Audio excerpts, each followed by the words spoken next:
Good morning everyone. दोस्तों आज है अप्रैल 27, 2022 और हम लोग करने वाले हैं द हिंदू न्यूज़पेपर के एनालिसिस। मेरा नाम है सितेंद्र चौधरी और रोज़ की तरह कुछ सिलेक्टेड टॉपिक्स आपके लिए लेके आया हूं। एक बार ब्रीफली देख लेते हैं दोस्तों, आज हम लोग कौन कौन से टॉपिक करने वाले हैं। तो फ्रंट पेज पे न्यूज़ रहेगी, वो थोड़ा सा देखेंगे। उसके बाद हम लोग पढ़ने वाले हैं आज का मेन टॉपिक जो रहने वाला है टैक्स टू जीडीपी रेशियो के बारे में, क्योंकि इकोनॉमी के सेक्शन से हम इसको कवर करने वाले हैं। क्योंकि इस साल इंडिया में जो टैक्स कलेक्शन है वो हुई है बहुत ही ज़्यादा बम्पर। तो इसके टॉपिक के बारे में बात करेंगे। ये टॉपिक हमारे लिए बिल्कुल ब्रांड न्यू है, इससे पहले शायद हम लोगों ने इसके बारे में बात नहीं किया है। Coal power in India and China के थोड़े से बारे में बात करेंगे, सिर्फ 2 लाइन का टॉपिक है।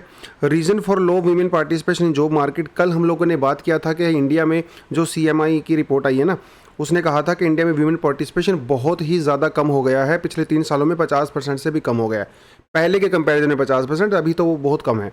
तो गवर्नमेंट ऑफ इंडिया ने कहा है कि देखिए इसका ये रीज़न नहीं है, मतलब इसके बारे में हम थोड़ा बात करेंगे वीमेन पार्टिसिपेशन के बारे में। थोड़ा आप इस टॉपिक को ध्यान से देखना। हम बात करेंगे कि ऐसे कौन कौन से रीजन्स है वीमेन पार्टिसिपेशन कम होता है, कैसे हम उसको इम्प्रूव कर सकते हैं, उसके बारे में बात करेंगे।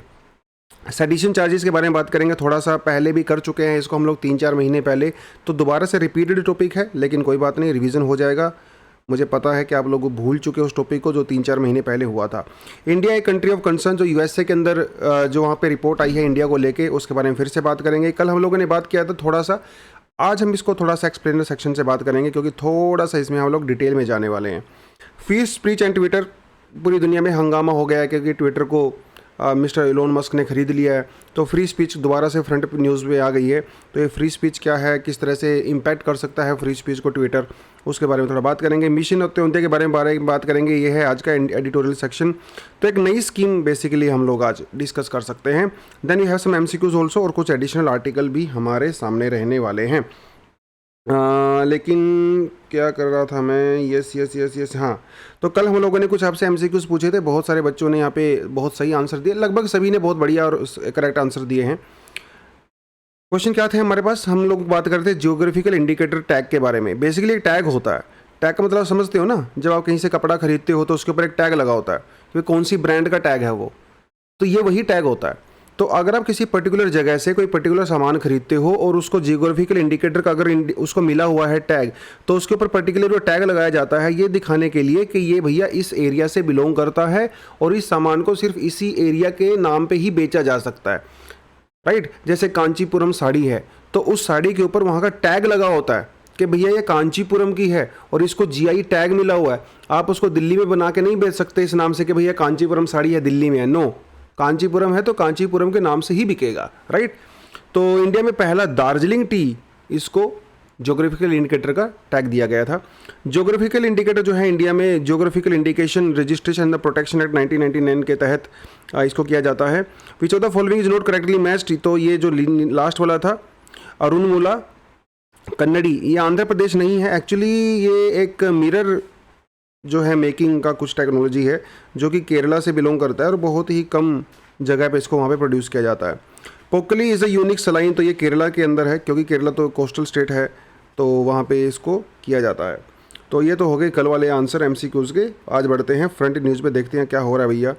फ्रंट पेज पे देखते हैं act against the communal hate, supreme court ने कहा है 2 स्टेट्स। 2 स्टेट कौन कौन से हैं, उत्तराखंड और हिमाचल प्रदेश। क्योंकि देखिए यहाँ पे कुछ समय पहले धर्म संसद हुआ था जिसमें माइनॉरिटी कम्युनिटीज़ के अगेंस्ट में कई सारे भाषण दिए गए थे लोगों के द्वारा, वहाँ पे जो भी रिलीजियस लीडर्स आए थे उनके तहत, तो उनके खिलाफ स्ट्रॉन्ग एक्शन नहीं लिया गया जितना लिया जाना चाहिए था। देखिए इंडिया एक रिलीजियस कंट्री नहीं है, हमारी कंट्री का कोई पर्टिकुलर रिलीजन नहीं है, और उस केस में आप किसी खास रिलीजन को अगर फेवर करते हो तो डेफिनेटली हमारे कॉन्स्टिट्यूशन वैल्यूज़ के अगेंस्ट में होता है। तो सुप्रीम कोर्ट ने उसी बात का ध्यान रखते हुए उनको कहा है कि भैया आपने जो एक्शन लिया था वो क्यों, जो एक्शन आपने लिया है वो क्यों लिया है, और जो अप्रोप्रिएट एक्शन लिया जाना चाहिए था वो आपने क्यों नहीं लिया है। तो वहाँ की गवर्नमेंट से और पुलिस से ये सवाल पूछा है। तो लेट्स सी इसमें फ्यूचर में क्या रहता है। अब दोबारा से हम लोग अपने IT रूल्स को चेंज करने वाले हैं, पहले भी हम लोगों ने किया था, और जब से ट्विटर ने का कंट्रोवर्सी दोबारा से हुआ है तो इसको लेके दोबारा से मूड बन गया सरकार का कुछ चेंजेस करने का। लेकिन पूरे का पूरा मामला ये था कि जो इंटरमीडियरीज होती हैं, जैसे फेसबुक है या फिर ट्विटर समझ लीजिए, यूट्यूब समझ लीजिए, ये सब इंटरमीडियरीज हैं, राइट, जो एक प्लेटफॉर्म प्रोवाइड करवाती हैं अपने आपके व्यूज़ को रिप्रेजेंट करने में, आप क्या सोचते हो क्या लिखते हो। तो इनको भी रिस्पॉन्सिबल ठहराने की बात चल रही है कि मान लो अगर मैंने कोई कंटेंट ऐसा लिख दिया जो मिसोजिनिस्टिक कंटेंट है, जिससे किसी की फीलिंग्स हर्ट होती हैं। तो क्या ये प्लेटफॉर्म रिस्पॉन्सिबल है कि नहीं है, ये बहुत कंट्रीज़ में डिबेट चल रहा है, इंडिया में भी चल रहा है। तो इंडिया उसके लिए अपने आईटी को रूल को दोबारा से चेंज करने के मूड में है। अभी तो प्रपोजल आया है, लेट्स सी क्या होगा। तो वो था पूरे का पूरा मामला। ये कोई खास इंपॉर्टेंट न्यूज़ हमारे पास नहीं है। बच्चों के लिए दोबारा से नया वैक्सीन बनाया जा रहा है एंड ऑल दैट, तो इसको तो हम छोड़ सकते हैं। Looking beyond Ukraine crisis, Jaishankar ji ने, क्योंकि देखिए रायसीना डायलॉग जो चल रहा है उसमें जयशंकर जी जो हमारे एक्सटर्नल अफेयर मिनिस्टर हैं, इन्होंने कहा कि देखिए दुनिया को यूक्रेन पे, ठीक है यूक्रेन पे फोकस करिए, कोई दिक्कत नहीं है, लेकिन यूक्रेन क्राइसिस का मतलब ये नहीं है कि दूसरे क्राइसिस खत्म हो गए हैं। पैसिफिक ओशन के अंदर अभी भी क्राइसिस हैं, तो भैया आप उसको इग्नोर मत कीजिए, वहाँ पे दोबारा से आइए। इंडियन ओशन के अंदर क्राइसिस चल रहे हैं, उन पे भी फोकस कीजिए, है ना। जैसे कोविड आने के बाद बाकी सारी बीमारियों से लोगों का ध्यान ही हट गया, डेंगू, मलेरिया, चिकनगुनिया वो अभी भी तो है ना। तो यही कहना है कि भैया राइट, यूक्रेन पे ठीक है आप फोकस करो, लेकिन दूसरी चीज़ों पे भी ध्यान देने की ज़रूरत है।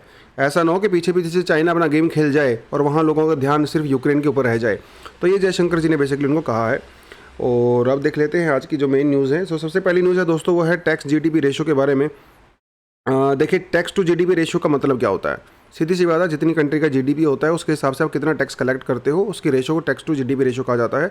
Tax revenue of the nation during the period, किसी भी पीरियड में आप ले सकते हो 1 year, gross domestic product of that nation. और ये टैक्स कलेक्शन हमारा बेसिकली जो टैक्स रिवेन्यू है 2 तरीके से हो सकता है। हमारे पास डायरेक्ट टैक्स भी होते हैं और हमारे पास इनडायरेक्ट टैक्स भी होते हैं।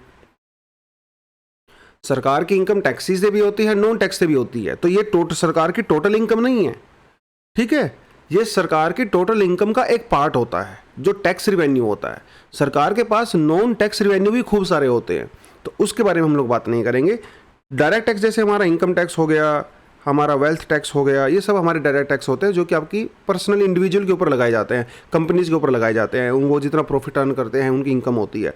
फिर हमारे पास इनडायरेक्ट टैक्सेस आते हैं जो कि इनडायरेक्टली लगाए जाते हैं, जैसे प्रोडक्शन के टैक्स हम लोगों ने लगा दिया, आपका जो सर्विस टैक्स होता है वो सब आपके इनडायरेक्ट टैक्स होते हैं। तो दोनों मिला के जितनी सरकार का रिवेन्यू होता है उसको हम लोग अपनी जीडीपी उसे डिवाइड करने के बाद हमें टैक्स टू जीडीपी रेशियो मिलता है। तो ये तो है थोड़ा सा इसका डेफिनेशन। लेकिन ये न्यूज़ में क्यों है, न्यूज़ में इसीलिए है क्योंकि इस बार सरकार का बम्पर टैक्स कलेक्शन हुआ है। 2021-22 में टैक्स कलेक्शन जो है 9.4 लाख करोड़ हुआ था। तो पिछले साल तो उस टाइम में तो लॉकडाउन चल रहा था, इकॉनमी भी बहुत डाउन था। लेकिन अब इस साल जो है सरकार का कलेक्शन हुआ है 14 लाख करोड़ के लगभग समझ लो। तो आप ये कह सकते हो 45 से लेकर 49% का इंक्रीज़ हुआ है।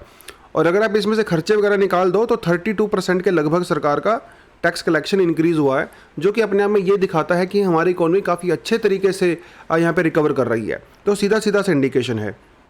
यहाँ पे एक और बात सबसे ज़्यादा इंपॉर्टेंट है, आज तक क्या होता था हमारी हिस्ट्री में, इनडायरेक्ट टैक्स की कलेक्शन जो है वो ज़्यादा होती थी, डायरेक्ट टैक्स की कलेक्शन कम होती थी, जो कि एक अच्छा इंडिकेशन नहीं है। क्योंकि दोस्तों इनडायरेक्ट टैक्स जो है वो गरीबों के ऊपर भी मार पड़ती है, डायरेक्ट टैक्स की मार सिर्फ अमीरों के ऊपर पड़ती है जो कि टैक्स ब्रैकेट के अंदर आते हैं, है ना। तो इस बार क्या हुआ, इस बार डायरेक्ट टैक्स की कलेक्शन ने इनडायरेक्ट टैक्स की कलेक्शन को सुपरसीड कर दिया, उससे ज़्यादा हो गया। तो कहीं ना कहीं ये दिखाता है कि पुअर लोगों को इसमें अब थोड़ा सा ज़्यादा बेनिफिट होगा, राइट। अब जैसे मान लो आप कोई जीन्स खरीदने जाते हो मार्केट से, अब वो जीन्स मान लो आपकी 700 रुपये की है, तो इसमें तो अमीर आदमी को भी 700 पे करने हैं, गरीब आदमी को भी 700 पे करने हैं। तो ये दोनों के ऊपर बर्डन पड़ता है इनडायरेक्ट टैक्स का। लेकिन इनकम टैक्स वो सिर्फ उसी के ऊपर फर्क पड़ता है जो अमीर आदमी होता है, जो टैक्स ब्रैकेट के अंदर आता है। तो पहली बार ऐसा हुआ है, तो ये आपने थोड़ा ध्यान रखना है, जो कि बहुत ही अच्छा इंडिकेशन यहाँ पे नज़र आता है कहीं ना कहीं।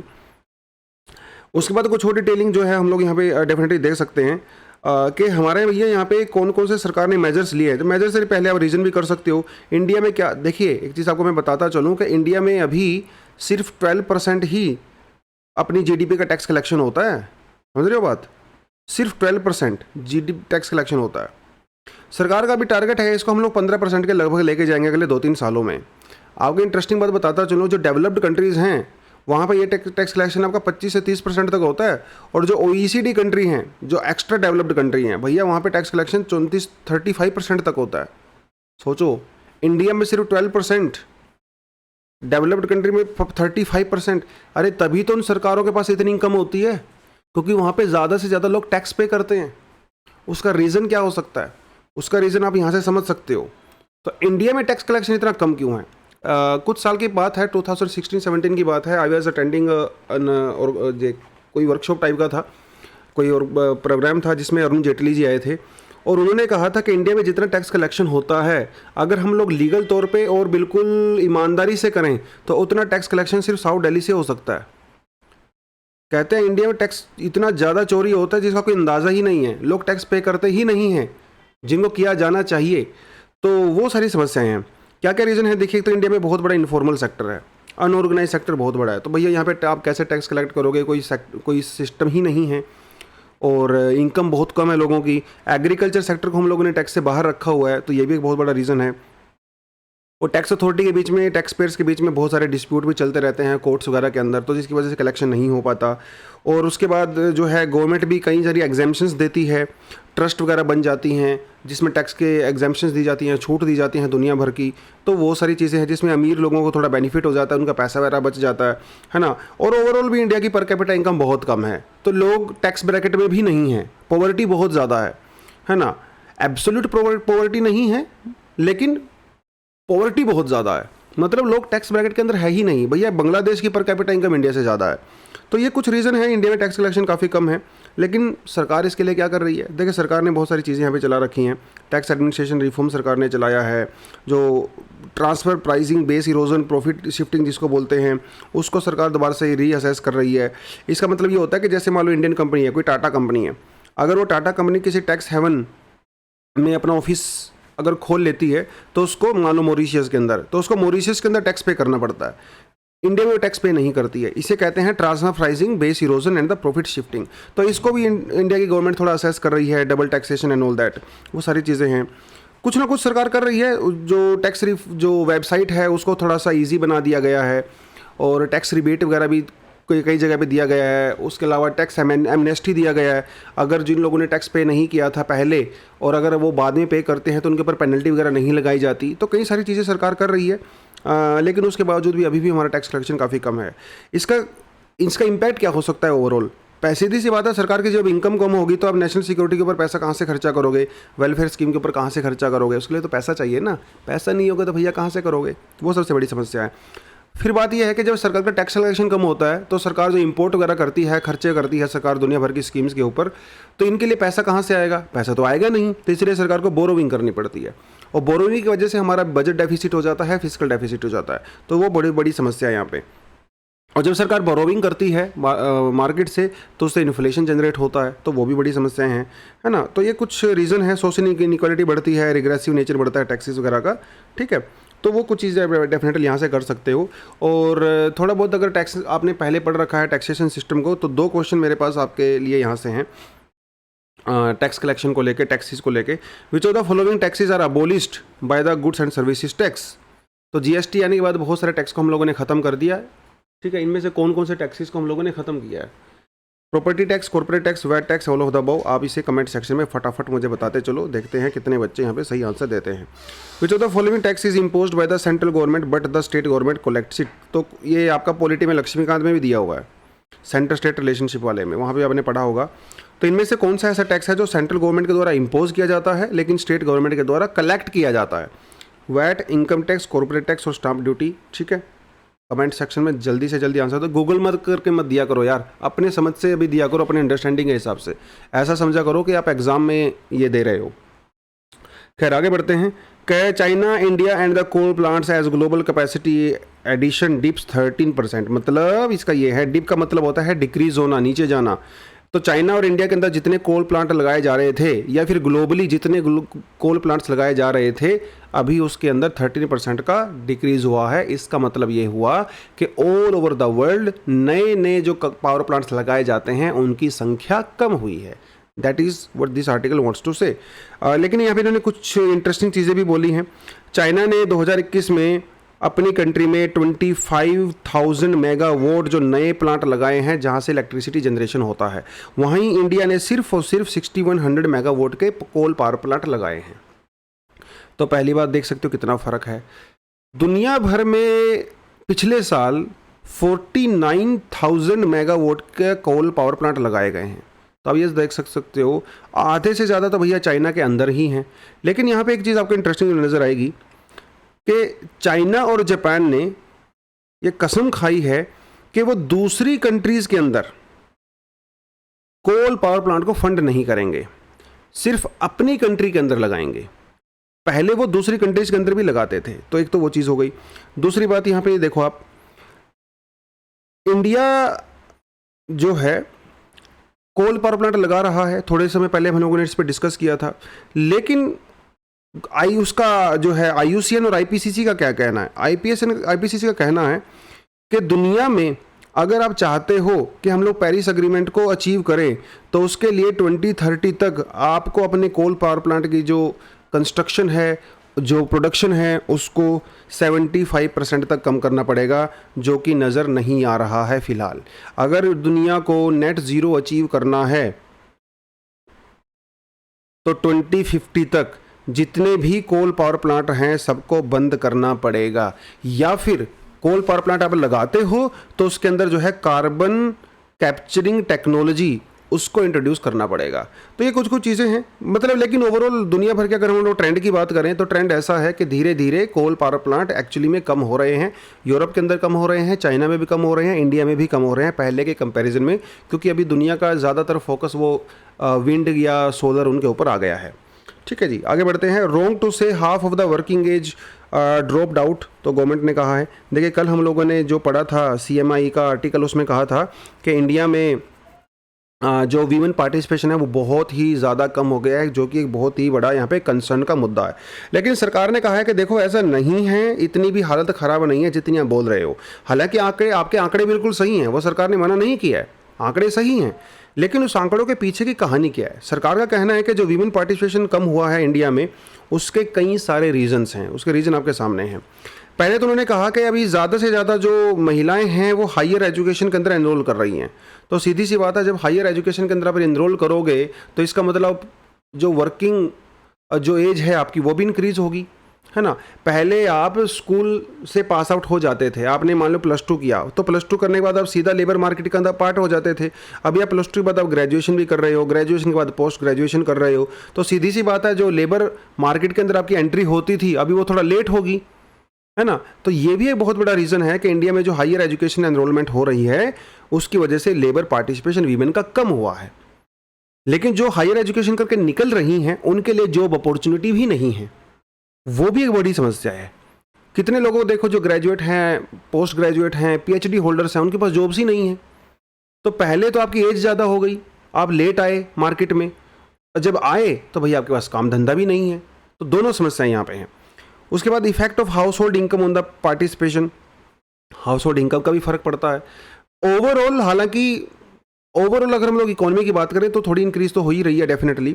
तो जब फैमिली की इनकम इंक्रीज होती है, हमारी कंट्री में बड़ा अजीब सा सिस्टम है ये, जब फैमिली की इनकम इंक्रीज होती है, खासकर जब मेल्स की इनकम, मोस्टली केसेस में तो ऑफ कोर्स मेल्स की इनकम जब इंक्रीज होती है, तो वीमेन जो है वहाँ पे जॉब नहीं करती हैं। वीमेन को जॉब से या तो हटा लिया जाता है, ऐसा बहुत ट्रेंड में देखा गया, खासकर अर्बन एरियाज़ में। क्योंकि रूरल एरिया में तो ज़्यादातर जो वीमेन हैं वो या तो एग्रीकल्चर में इन्वॉल्व हैं या फिर जो डोमेस्टिक हेल्प वगैरह होती हैं वहाँ पे इन्वॉल्व हैं। ऐसा तो नहीं है कि वीमेन यहाँ पे बहुत ज़्यादा एक वेल पेड जॉब में नहीं है, बहुत ही कम वीमेन वेल पेड जॉब में है। तो होता क्या है, जब हाउस होल्ड की इनकम इंक्रीज़ होती है, मेल्स की किसी वजह से इनकम इंक्रीज़ हो जाती है, तो सबसे पहले जो काम है वो वीमेन का ही छुड़वाया जाता है। क्या आप घर पे बैठिए, आपकी घर की इनकम अच्छी खासी हो रही है, आप बच्चों का ध्यान रखिए, आप पेरेंट्स का ध्यान रखिए। वो भी यहाँ पे एक बहुत बड़ी समस्या है। मेजरमेंट की भी समस्या है इंडिया में, जो आंकड़े लिए जाते हैं वो भी बहुत बड़ी समस्या हैं। बहुत बड़ी पॉपुलेशन इंडिया में जो महिलाओं की है वो केयर इकोनॉमी का पार्ट है ना। वो घर पे बच्चे संभाल रही हैं या अपने सास ससुर को संभाल रही हैं, पेरेंट्स को संभाल रही हैं, तो उसको काउंट नहीं किया जाता है बहुत सारे आंकड़ों में, है ना। और वो सारी की सारी चीज़ें हैं यहाँ पे। सेफ्टी इश्यूज़ भी डेफिनेटली बहुत सारे हैं। आप जो है इवनिंग के बाद काम नहीं कर सकते, घर से बाहर समस्याएं हैं। अर्ली मॉर्निंग आप काम के लिए नहीं जा सकते हैं, आपका बच्चे भी संभालने पड़ते हैं, वो सारी की सारी चीज़ें हैं। उसके अलावा जो जहाँ पे वीमेन जॉब्स करती हैं वहाँ पे फैसिलिटी ऐसी नहीं है जो कि वीमेन के पार्टिसिपेशन को एनहेंस करती हूँ, ऐसी कोई फैसिलिटी वहाँ पे है नहीं। तो वर्क लाइफ बैलेंस प्रॉपर तरीके से नहीं बन पाता है। खासकर ऐसी महिलाएं जो प्रेग्नेंट हैं या फिर इनके छोटे बच्चे हैं, तो उनके लिए उनके वर्क स्पेस के ऊपर कोई अच्छी सुविधाएं बेसिकली प्रॉपर है नहीं। तो ये सारे के सारे रीजन हैं जिसकी वजह से वीमेन पार्टिसिपेशन एक्चुअली काफ़ी कम है। और ऊपर से जो थोड़ा बहुत पार्टिसिपेशन है भी वीमेन का, वो लो स्किल्ड वर्कर्स ज़्यादा हैं। कोई फैक्ट्री में कोई किसी ने थोड़ा बहुत काम कर लिया, डोमेस्टिक हेल्प कर लिया, एग्रीकल्चर लेबरर्स हैं, उस तरह के काम में ज़्यादा वीमेन यहाँ पे इन्वॉल्व हैं। हमारे इंडिया में जो वीमेन पार्टिसिपेशन है बेसिकली वो बांग्लादेश जो है और श्रीलंका से भी कम है, ठीक है। वहाँ पे भी इंडिया से काफ़ी ज़्यादा पार्टिसिपेशन है। इवन पाकिस्तान में वीमेन पार्टिसिपेशन इंडिया के से थोड़ा सा ज़्यादा ही है। तो ये तो हैं चीज़ें, थोड़ा सा कंसर्न का मुद्दा है जिस पे हम लोग को थोड़ा डिस्कस करना चाहिए डेफिनेटली। अगला टॉपिक कहता है कि Supreme Court to hear two sedition petition on the sedition. देखिए सेडिशन का मतलब होता है कि मतलब आप जब किसी स्टेट के अगेंस्ट में, गवर्नमेंट के अगेंस्ट में कुछ बयानबाजी करते हो, कुछ वायलेंस करते हो, उसको बेसिकली सेडिशन कहा जाता है। सेडिशन एक बहुत ही पुराना मुद्दा है। 1837 में थॉमस मैकॉले ने इसको ऐड किया था। बाद में इसको हम लोगों ने जो हटा दिया गया था, लेकिन 1870 में इसको 124A हमारा जो आईपीसी है ना, आईपीसी इंडियन पिनल कोड, उसमें ऐड किया गया था। आज भी इंडिया के आईपीसी के अंदर ये 124 के अंदर ही है। क्या कहता है? कहता है कि कोई भी पर्सन, कोई भी इंसान अगर वो कुछ ऐसा लिखता है या फिर कुछ बोलता है या फिर कुछ ऐसे साइन करता है या फिर कोई रिप्रेजेंटेशन को यूट्यूब पे वीडियो बना दिया या आपने कोई रैली में कोई संबोधन दे दिया, कोई भाषणबाजी कर दी जो कि सरकार के अगेंस्ट में है या फिर पूरे इंडिया के अगेंस्ट में होता है, जो लॉ एंड ऑर्डर को डिस्टर्ब करता है, तो उसे हम लोग सेडिशन कहते हैं। बेसिकली सेडिशन मतलब एक तरह का आप देश से गद्दारी कर रहे हो, आप सिस्टम से गद्दारी कर रहे हो, आप कुछ ऐसा बोल रहे हो जो कि सिस्टम को डिस्टर्ब कर रहा है। ये काफ़ी वेग सी एक लैंग्वेज है, इसका बहुत बार मिसयूज़ किया जाता है सरकार के द्वारा। आपको कोई सरकार की चीज़ पसंद नहीं आई, आपने उसके खिलाफ कुछ बोल दिया, सरकार कहेगी देखो ये तो सेडिशन है, इसको जेल में डालो। और क्योंकि अगर आप सेडिशन में एक बार जेल में चले गए ना, समस्याएं हो जाती हैं, क्योंकि एक तो ये नॉन बेलेबल वारंट है, आपको बेल मिलेगा नहीं। दूसरी बात, अगर आप कोई स्टूडेंट हो और अगर आप के ऊपर लग जाता है सेडिशन चार्जेस, तो भैया आपकी गवर्नमेंट जॉब समझो गया, फिर आप गवर्नमेंट जॉब के अंदर काम नहीं कर सकते और आपको 3 साल की सज़ा हो सकती है, लाइफ टर्म भी हो सकती है। तो ये कुछ सारी समस्याएं हैं। इसी तरह के कुछ केसेस हैं जैसे मेजर जनरल एस.जी. वोम्बकारे और जो है एक एडिटर्स गाइड ऑफ इंडिया जो है, ये इनके कुछ केस हैं जो सुप्रीम कोर्ट अभी सुनने वाला है। पर्टिकुलर केस के बारे में हमें जानने की ज़्यादा ज़रूरत है नहीं, लेकिन सेडिशन को लेके 2 बहुत ही पॉपुलर केस रहे हैं, तिलक जी का और गांधी जी का रहा है हिस्ट्री में। तिलक जी के ऊपर जो केस हुआ था 1897 में और दोबारा से 1908 में इनके ऊपर केस हुआ था, इनको जेल भी हुई थी। 1922 में गांधी जी के ऊपर भी हुआ था। ये सेडिशन चार्जेस को लेके हमारे पॉलिटिकल स्ट्रगल में बहुत चीज़ें हुई हैं, क्योंकि सेडिशन जो अंग्रेज़ों के द्वारा लगाया जाता था वो बेसिकली वॉइस को दबाने के लिए किया जाता था, है ना। जो भी सरकार के खिलाफ बोलता था सेडिशन डालो, उसको जेल में डाल दो। गांधी जी बहुत बार जेल में रहे, नेहरू जी रहे, बहुत सारे लीडर्स रहे। लेकिन हमारे लीडर्स ने उस समय कसम खाई थी। क्या कसम खाई थी? कि आज़ादी के बाद हम लोग तुरंत सेडिशन को हटाएंगे, बट अनफॉर्चुनेटली आज़ादी के बाद भी हम लोगों ने इसको कंटिन्यू रखा। अनफॉर्चुनेटली कह रहा हूँ मैं, क्योंकि उस समय देखिए नेशन बिल्डिंग चल रही थी ना यार हर जगह पे, तो ज़रूरी था उस समय देश को एक करने के लिए, जोड़ने के लिए। लेकिन आज के समय में सेडिशन की क्या रिक्वायरमेंट है पता नहीं। फ्रीडम ऑफ स्पीच की बात होती है तो दोनों तरफ से आर्गूमेंट आता है, और अगेंस्ट में भी आता है, फेवर में भी आता है सेडिशन चार्जेस का। लेकिन रियलिटी यही है कि सेडिशन चार्ज आज एक रियलिटी है, वो हमारे सिस्टम का पार्ट है। ठीक है जी, आगे बढ़ते हैं। India's designation by the USCIRF, ये क्या है देख लेते हैं। कल हम लोगों ने थोड़ा इसके बारे में देखा था डेफिनेटली, तो थोड़ा सा आज फिर से देख लेते हैं क्योंकि एक्सप्लेन सेक्शन में आया है। तो ये क्या है? Basically United state commission on the international religious freedom.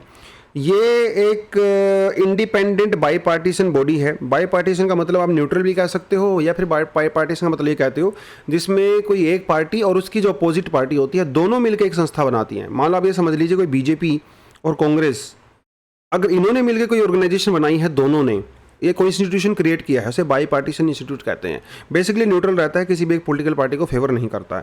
तो इसको बनाया गया था 1988 में बनाया गया था। तो एक बेसिकली एक्ट के तहत बनाया गया था। ये कोई एनजीओ नहीं है, ये एक एक्ट के तहत बनाया गया था। और इसका काम क्या है? इसका काम होता है कि दुनिया भर में जो रिलीजियस फ्रीडम है अलग अलग कंट्रीज़ में, उनको मॉनिटर करता है, उनको देखता है, ऑब्जर्व करता है, फिर उसके बाद ये बताता है कि कौन सी कंट्री में जो है रिलीजियस फ्रीडम कितनी ज़्यादा है, कितनी कम है, कौन से कंट्री जो है उनको कंसर्न में रहना। तो कुछ कैटेगरी होती हैं। तो जिन कंट्रीज़ के अंदर रिलीजियस माइनॉरिटीज़ के ऊपर अटैक होते हैं या उनके राइट्स को दबाया जाता है, उन्हें कहा जाता है कंट्रीज़ ऑफ कंसर्न। ठीक है, या कंट्रीज़ ऑफ पर्टिकुलर कंसर्न। तो यहाँ पे जैसे इंडिया, पाकिस्तान, बर्मा, चाइना, इन कंट्रीज़ को इस कैटेगरी के अंदर रखा हुआ है जहाँ पे माइनॉरिटीज़ के अगेंस्ट में अटैक होते हैं या उनके राइट्स को इग्नोर किया जाता है, उनको रिप्रेस किया जाता है, वो सारी की सारी चीज़ें हैं। तो इस रिपोर्ट ने इंडिया के खिलाफ काफ़ी चीज़ें बोली हैं। तो एक्चुअली जितनी भी ये कंट्री हैं सभी के अगेंस्ट में बोला हुआ है। इंडिया के खिलाफ इन्होंने कुछ ऑब्जर्व किया, कहा कि जो यूएपी है वो लोगों के ऊपर ज़बरदस्ती लगाया जा रहा है। बहुत सारे स्टेट्स में इंडिया में एंटी कन्वर्जन लॉ बना दिए गए हैं, काउ विजिलेंटी यहाँ पे है, राइट। तो वो सारी की सारी चीज़ें हैं, और आजकल वो जो बुलडोज़र चल रहे हैं वो सारी चीज़ें, तो ये सब चीज़ें के बेसिस पे इसने ये किया है। और ये अपनी रिकमेंडेशन जो है वो यूएस कांग्रेस को भेजता है, लेकिन यूएस कांग्रेस के ऊपर क्या एक्शन ले सकती है वो मैटर करता है। तो एक्चुअली जो इनकी सजेशंस वगैरह होते हैं वो बाइंडिंग नहीं होती हैं, और बहुत बार इसकी सजेशन को इग्नोर कर दिया जाता है गवर्नमेंट के द्वारा। इस बार भी इग्नोर कर दिया गया, क्योंकि इंडिया एक डेमोक्रेटिक कंट्री है, इंडिया के अमेरिका के रिलेशन बहुत अच्छे हैं। तो ऐसी तो बात नहीं हो सकती कि अमेरिका इस रिपोर्ट के बेसिस पे इंडिया को बोलेगा कि भैया आप भाड़ में जाओ, आपके यहाँ पर ये हो रहा है वो हो रहा है। लेकिन अमेरिका ने ये चीज़ें बार बार बोली हैं कि येस, इंडिया में जो ह्यूमन राइट वायलेशन होता है खासकर माइनॉरिटीज़ को लेके, चाहे वो कोई और रिलीजियस माइनॉरिटी हो, कोई भी हो, सिख, क्रिश्चियंस, मुस्लिम्स, ठीक है। तो उन्होंने कहा है कि काफ़ी कंसर्न हैं हम लोग, लेकिन इंडिया को एज किसी पर्टिकुलर लीगल कैटेगरी में नहीं रखा है। तो ये थोड़ा सा मामला था। बाकी आप अपने ओपिनियन बता सकते हो कमेंट सेक्शन में, क्या आपको ऐसा लगता है कि इंडिया में माइनॉरिटीज़ के ऊपर को रिप्रेस किया जा रहा है, क्या उनके राइट्स को उल्लंघन किया जा रहा है? आप डेफिनेटली अपने कमेंट सेक्शन में बता सकते हो, कोई दिक्कत नहीं है। आप अपना मस्त एकदम ओपिनियन दीजिए, रादर एक कॉन्स्टिट्यूशनल वैल्यूज़ के अंदर रह के हम अपना ओपिनियन डेफिनेटली दे सकते हैं। यही चीज़ें आपसे इंटरव्यू में भी पूछी जाती हैं, तो बहुत ज़्यादा पॉलिटिकल करेक्ट होने की ज़रूरत नहीं है। हमेशा आप अपना ओपिनियन भी बता सकते हो, लेकिन वो डेमोक्रेटिक वैल्यूज़ के अंदर होना चाहिए। ऐसे मतलब गाली गलौच टाइप का ओपिनियन नहीं होना चाहिए। For free speech through paid subscription, Elon Musk Twitter take over. तो इन्होंने फाइनल टेक ओवर कर लिया है $44 बिलियन में, तो इनको 54% के शेयर्स मिल गए हैं। तो बेसिकली कहने का मतलब ये है कि अभी ट्विटर के अंदर जो भी होगा वो इन भाई साहब अपने डिसीजन उनके पूरी तरह से ले सकते हैं। तो क्या क्या करने वाले हैं ये कुछ अभी देखिए, बहुत अनप्रिडिक्टेबल आदमी है इलोन मस्क। कब कहाँ पे कौन सा एक्शन ले लेगा किसी को नहीं पता। रिचेस्ट पर्सन है भैया, जब आपके हाथ में पैसा होता है, जेब में पैसा होता है, तो आप कुछ भी कर सकते हो, राजा हो ना दुनिया के। कोई आपको कोई बोलने वाला नहीं है, पूछने वाला नहीं है, जो भी आप बोलते हो फिलोसफी हो जाता है फालतू में। तो ये सारी सारी चीज़ें हैं। और इनका कहना है कि देखिए, पहली बात तो यह कि ये एक एब्सोल्यूट फेवर करते हैं फ्रीडम ऑफ स्पीच का। इनका यह कहना है कि दुनिया में कोई भी आदमी कुछ भी सोचता हो, उसको अपने विचार व्यक्त करने की पूरी आज़ादी होनी चाहिए, चाहे वो कितना ही एक्सट्रीम पॉइंट ऑफ व्यू क्यों ना हो।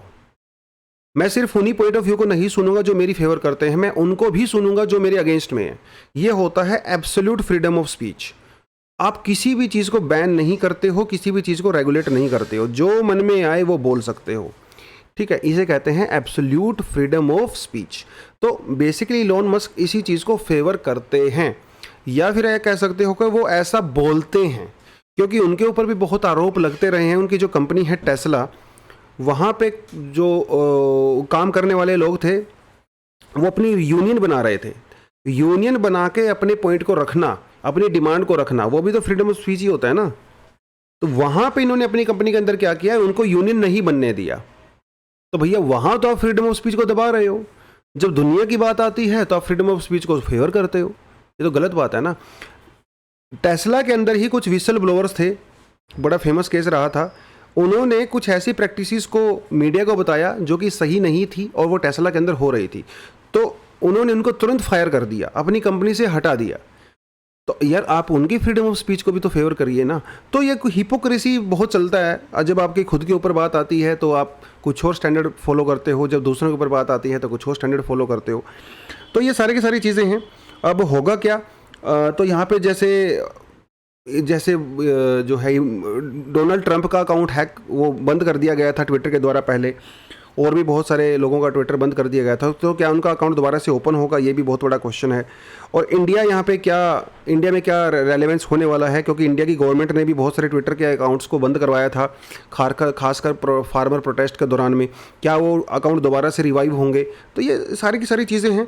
और भैया फ्रीडम ऑफ स्पीच ठीक है, फ्रीडम ऑफ स्पीच ठीक है, लेकिन उसके नाम पे जो मिस इन्फॉर्मेशन होता है, जो प्रोपेगेंडा होता है, जो ट्रोलिंग होती है, जो महिलाओं के खिलाफ जो बयानबाजी होती है, even Donald Trump Elon Musk के ऊपर भी बहुत सारे आरोप लगते रहे हैं कि इनके जो ट्वीट्स होते हैं वो मिसोजिनिस्टिक होते हैं, सेक्सिस्ट होते हैं। तो इनके ऊपर खुद भी आरोप लगते रहे हैं। तो क्या कैसे ये बैलेंस आउट होगी चीज़ें, वो अभी आने वाला समय ही बताएगा। लेकिन फिलहाल यही रियलिटी यही है कि ट्विटर को टेक ओवर कर लिया गया है बाय इलोन मस्क। और क्या यहाँ पे हंगामा होगा वो भी देखने वाला बात रहेगी। आप अपने पॉइंट ऑफ व्यू बता सकते हो। मुझे लगता है कि हमारे आप स्टूडेंट, आपको वैसे ट्विटर यूज़ भी नहीं करना चाहिए, ठीक है, जब तक आप एग्ज़ाम की प्रिपरेशन कर रहे हो, बिल्कुल वेस्टेज ऑफ टाइम है। लेकिन अगर आप में से कोई यूज़ करता भी है तो मुझे नहीं लगता आपकी लाइफ में कोई प्रिपरेशन का कोई ज़्यादा रेलेवेंस होगा। तो ये 2 चीज़ें हो गई हमारी। हाँ, mission Antyodaya should not fall by the way side, ये क्या कह रहा है? देखिए, मिशन अंत्योदया के बारे में इन्होंने बहुत बढ़िया बढ़िया बातें बोली हुई हैं। क्या है मिशन, इसका क्या ऑब्जेक्ट है, कि हम कितना इसको अचीव किया है, कितना अचीव किया जाना चाहिए, वो सारी चीज़ें इसके अंदर हैं। तो मिशन अंत्योदया के बारे में आगे जाने से पहले कुछ आंकड़े, कुछ फैक्ट्स हमारे लिए इंपॉर्टेंट हो जाते हैं। वो फैक्ट्स क्या कहते हैं? देखिए, कहता है कि 90% ऑफ रूरल हाउस होल्ड, जो गांव में रहने वाले घर हैं, परिवार हैं, उनके पास सैलरी जॉब नहीं है। सिर्फ 10% लोगों के पास एक सैलरी जॉब है, और वो सरकारी भी हो सकती है, प्राइवेट भी हो सकती है। मतलब हमारे कहने का मतलब ये है कि कंट्री में 90% जो गांव में रहने वाले लोग हैं, वो उनके पास कोई बंधी हुई पर्टिकुलर मंथली सैलरी नहीं आती है, राइट। दूसरी बात कहता है कि 53.7 मिलियन हाउस होल्ड जो है उनके पास लैंड नहीं है, ज़मीन नहीं है भैया, लैंडलेस है। 6.89 मिलियन जो फीमेल हमारे जो गांव में जो हाउस होल्ड हैं, उनमें से 6.8 मिलियन के अंदर कोई भी मेल एडल्ट नहीं है जो इनकम करता हो। वो पूरी तरह से महिलाओं के ऊपर डिपेंड करते हैं, ठीक है। तो ये कुछ आंकड़े हैं, इन आंकड़ों से ये पता चलता है कि अभी तक हमारे गांव में, हमारे रूरल एरियाज़ में हालत बहुत ज़्यादा ख़राब है और उसको इम्प्रूव करना है। कैसे इम्प्रूव करेंगे? इम्प्रूव तो वो तब होगा जब डेमोक्रेसी ग्रास रूट लेवल पे पहुंचेगी। इम्प्रूव वो तब होगा जब लोकल जो पंचायत हैं, लोकल जो म्यूनसिपैलिटी हैं, खासकर पंचायत की बात कर रहा हूँ, उनको हम लोग और ज़्यादा एम्पावर करेंगे, तब वो चीज़ें इम्प्रूव होंगी ना। उसी के बारे में कह रहा है। तो और हमारा कॉन्स्टिट्यूशन भी आर्टिकल 243G 243W, तो जो हम लोग पंचायती राज की बात करते हैं, उसके तहत गाँव को और म्यूनसिपैलिटी को एम्पावर करता है। लेकिन वो empowerment actually ground root level पे हो नहीं रही। तो उसके लिए सरकार ने क्या किया था, 2017-18 के अंदर हम लोग एक अपना अंत्योदय मिशन लेके आए थे। बजट के अंदर सरकार ने इसको लॉन्च किया था, और इसको लॉन्च किया गया था by ministry of rural development, ठीक है, in partnership with the state government. उसको यहाँ पे लॉन्च किया गया था। इसका काम क्या था? इसका ऑब्जेक्टिव ये था कि गाँव में जो ग्राम पंचायत है उनकी कैपेसिटी को बढ़ाना है, उनके टैक्स कलेक्शन को बढ़ाना है। वो जो भी स्टेप लेते हैं वहाँ पे, चाहे वो हस्बेंड्री के रिगार्डिंग हो, एग्रीकल्चर या हॉर्टिकल्चर एक्टिविटी, उनको स्ट्रेंथन करना है, ठीक है। 50,000 ग्राम पंचायत को आइडेंटिफाई किया गया था जहाँ पे इस मिशन को इम्प्लीमेंट करना है। उनकी इनकम बढ़ानी है, वहाँ पे स्ट्रीट लाइटिंग वगैरह करवानी है, वहाँ की जो गलियाँ हैं वो पक्की करवानी है, वहाँ का जो एग्रीकल्चर है उसको थोड़ा इंप्रूव करना है, हॉर्टिकल्चर का अगर वहाँ पे स्कोप है तो उसको इंप्रूव करना है। इस तरह की चीज़ें उन्होंने की थी, और बहुत सारे गवर्नमेंट डिपार्टमेंट, जैसे 25 के लगभग गवर्नमेंट डिपार्टमेंट को यहाँ पर इंक्लूड किया गया था, तो सेंटर और स्टेट के हिसाब से। अब देखिए, सुनने में बहुत बहुत बढ़िया लग रहा है ना, कि हम लोग लोकल लेवल पे इनकम बढ़ा देंगे, पार्टिसिपेशन कर देंगे, बड़ी बड़ी बातें यहाँ पे होती हैं। लेकिन एक्चुअल पे ग्राउंड लेवल पे बहुत ज़्यादा इफेक्टिव ये चीज़ नहीं रही, है ना, बहुत ज़्यादा इफेक्टिव नहीं रही। तो इसकी इफेक्टिवनेस को इंक्रीज़ करने के लिए हम लोग क्या कर सकते हैं? एकदम मेंस के हिसाब से क्वेश्चन है ये, क्या सजेशन है आपके पास? पहली बात इन्होंने कहा कि converge resources to save the administrative expense. अब इंडिया में बहुत सारी स्कीम है हमारे पास, है ना। हमारे पास मिड डे मील अलग से चल रहा है, हमारे पास मनरेगा अलग से चल रहा है, हमारे पास जो है BPL परिवारों के लिए स्कीम अलग से चल रही है। तो अलग अलग स्कीमें चल रही है ना, तो क्यों ना हम इन स्कीम को कन्वर्ज कर दें। कन्वर्ज का मतलब ये नहीं कि सबको एक बना दें, कन्वर्ज का मतलब ये है कि इन कोई ऐसा सिस्टम बनाएं कि इनकी जो मैन पावर है वो आपस में मिलजुल के काम कर सके, जिससे एडमिनिस्ट्रेटिव कॉस्ट कम होगा। अभी होता क्या है, मान लो सरकार ने किसी स्कीम के लिए 1000 करोड़ रुपए डाला, उस 1000 करोड़ में से जो है वो 100 करोड़ के लगभग तो आपका एडमिनिस्ट्रेटिव कॉस्ट में ही चला जाता है।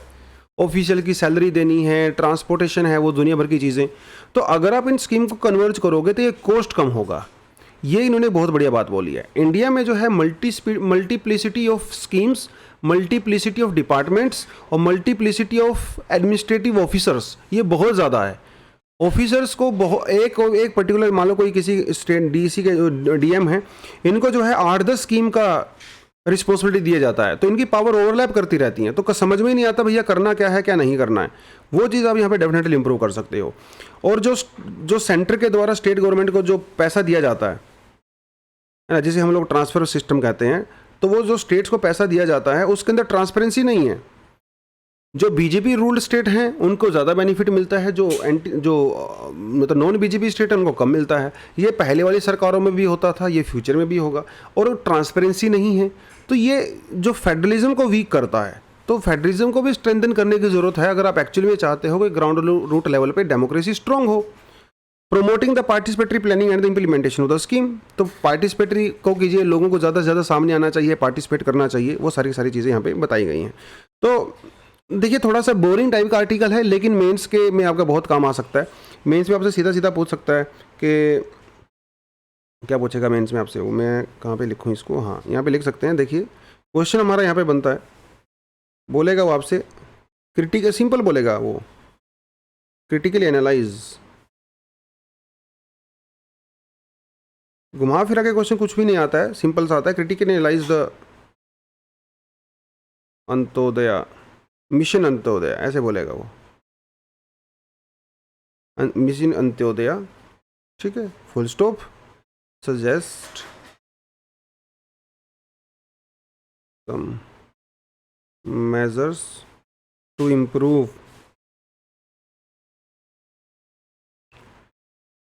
इकोनॉमिक स्टेटस ऑफ पंचायत्स, ठीक है। और आराम से 150 वर्ड्स में इसको आप एकदम बढ़िया से लिख सकते हो। तो आपको इसमें करना कुछ नहीं है, आपको स्कीम के फीचर्स बताने हैं, ठीक है। स्कीम का फीचर बताने के बाद क्या करोगे, आप उसको क्रिटिकल एनालिसिस करोगे, मतलब आप उसके पॉजिटिव, इस स्कीम से क्या बेनिफिट हुआ है और उसके अंदर जो अभी लिमिटेशंस है, उसके जो ड्रॉबैक्स हैं, ठीक है, वो क्या क्या हैं, और आप फिर सजेशन दे दोगे कि कैसे उसको हम लोग इम्प्रूव कर सकते हैं, है ना। वही पार्टिसिपेटरी अप्रोच, फेडरलिज्म को ट्रांसपेरेंट करना है, जो फंड होते हैं वो आप कर सकते हो, टैक्स रिफॉर्म यहाँ पे कर सकते हो, वो सारी चीज़ें डेफिनेटली आप यहाँ पे इंक्लूड कर सकते हो। तो इस तरह से एक बढ़िया सा आंसर आप लिख सकते हो, ठीक है जी। तो आज के आर्टिकल में तो बस यही था हमारे पास, और कुछ खास इसमें है नहीं। लेकिन आगे बढ़ने, हाँ आज एक कुछ खास भी हुआ था 1989 के अंदर, तियानमेन स्क्वायर जो कि चाइना के अंदर पड़ता है, वहाँ पे प्रोटेस्ट हो रहे थे डेमोक्रेसी को लेके, प्रो डेमोक्रेसी, और बहुत पॉपुलर हैं ये तियानमेन स्क्वायर जो बीजिंग के अंदर हुआ था। उसके बाद अभी तक चाइना में इतने बड़े लेवल पे प्रोटेस्ट नहीं हुए हैं। तो थोड़ा इसके बारे में पढ़ना, गूगल वगैरह कर सकते हो, यूपीएससी की पर्सपेक्टिव से बहुत इंपॉर्टेंट नहीं है, बट थोड़ा बहुत अवेयर होने के लिए आप इसको देख सकते हो। तो यही था दोस्तों आज के लिए। लेकिन आपको आगे बढ़ने से पहले, ख़त्म करने से पहले मैं आपको बताता चलूँ कि हम लोग अपना फाउंडेशन कोर्स लॉन्च कर रहे हैं, सिर्फ 2-3 दिन ही बचे हैं। 30 अप्रैल से हम इसको लॉन्च कर रहे हैं, और सारी की सारी डायमेंशन यहाँ पे ज़बरदस्त तरीके से कवर की गई हैं, कोई दिक्कत नहीं आने वाली आपको। इस पूरे के पूरे कोर्स के अंदर आपको जो है 32 प्रीलिम्स, 26 मेंस और एस्से टेस्ट सीरीज़ भी होने वाली है, और बहुत ही डिटेल्ड मैनर में 1000 से प्लस घंटे की क्लासेस आपकी होने वाली हैं। लाइव क्लासेस आपको मिलेंगी, रिकॉर्डेड क्लासेस आपको मिलेंगी, और 1-to-1 फैकल्टी के साथ आपको बैठने का मौका मिलेगा, बात करने का मौका मिलेगा। तो अपने कंसर्न आप उनके साथ शेयर कर सकते हो, कस्टमाइज तरीके से प्रिपरेशन कर सकते हो, राइट। और जो बच्चे अभी करंट अफेयर का कोर्स करना चाहते हैं तो उनके लिए भी है, हम लोग कोर्स लॉन्च कर रहे हैं 7 मई से, वो भी आप डेफिनेटली यहाँ पे आ सकते हो। रात को जो है हर सैटरडे को 8 से 11 क्लासेस होंगी, 8,000 के लगभग उसका फ़ीस है। आपको करंट अफेयर का मैगजीन मिलेगा, आपको क्विज़ मिलेगा, वीकली करंट अफेयर मिलेंगे, नोट्स आपको मिलेंगे, एडिशनल सप्लीमेंट्री आपको जो है नोट्स दिए जाएंगे। वो सारी की सारी चीज़ें दोस्तों यहाँ पे है। तो जो लोग भी इंटरेस्टेड हैं, आप इस नंबर पर व्हाट्सएप करके पूरी इन्फॉर्मेशन ले सकते हो। तो आज के लिए इतना ही। Thank you very much, all the best, जय हिंद।